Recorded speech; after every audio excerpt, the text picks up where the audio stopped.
ایک بوڑھا درزی اپنے کام میں مگن تھا کہ اس کا چھوٹا بیٹا دکان میں داخل ہوا اور پرجوش آواز میں کہنے لگا، بابا میں نے اپنے درس کے ابتدائی قاعدے اچھی طرح یاد کر کے اپنے شیخ کو سنا دیے تھے۔ انہوں نے مجھے امتیازی نمبروں کے ساتھ اگلی جماعت میں شامل کر لیا ہے۔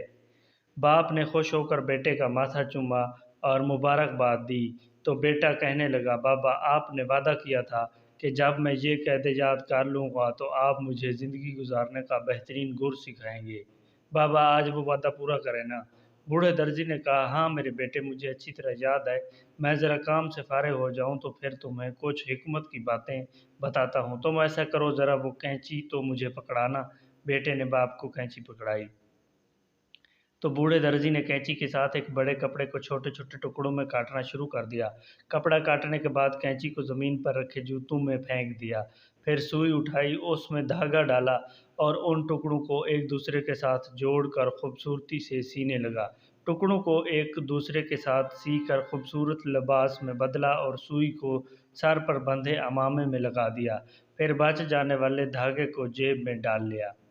درزی کا بیٹا حیرانی سے یہ سب کچھ دیکھ رہا تھا۔ اس سے رہا نہ گیا تو پوچھنے لگا، بابا آج تو آپ نے عجیب کام کیے ہیں جو میں نے پہلے نہیں دیکھے تھے۔ مہنگی کینچی کو زمین پر جوتوں میں اور سستی سوئی کو سر پر عمامے میں، ایسے کیوں کیا؟ اس کا درزی باپ مسکراتے ہوئے کہنے لگا، بیٹا سنو، میرے پاس وہ بڑا کپڑا ایک خاندان کی مانند تھا جس کو کینچی نے چھوٹے چھوٹے ٹکڑوں میں بانٹ دیا تھا۔ تو کینچی اس شخص کی مثال ہے جو آپس میں مربوط و مضبوط رشتوں میں دراڑیں ڈال کر انہیں الگ ہونے پر مجبور کر دیتا ہے۔ سوئی کی مثال اس شخص کی ہے جو ان رشتوں کو دوبارہ ایک دوسرے کے ساتھ جوڑتا رہتا ہے، اور دھاگے کی مثال ایک مددگار کی ہے جو اگر سوئی میں نہ ہو تو وہ سی نہیں سکتی۔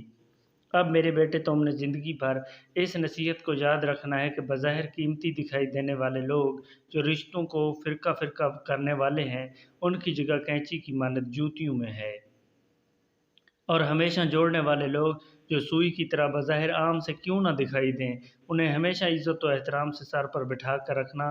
میرے بیٹے میری آخری نصیحت تم نے دیکھا کہ میں نے کام نمٹا کر دھاگے کو جیب میں رکھ لیا تھا، اس سے مراد ہمیشہ اس بات کا خیال رکھنا کہ جب بھی کوئی کام کرنے کا ارادہ ہو تو آس پاس اپنے مددگار مخلص دوست ضرور رکھنا۔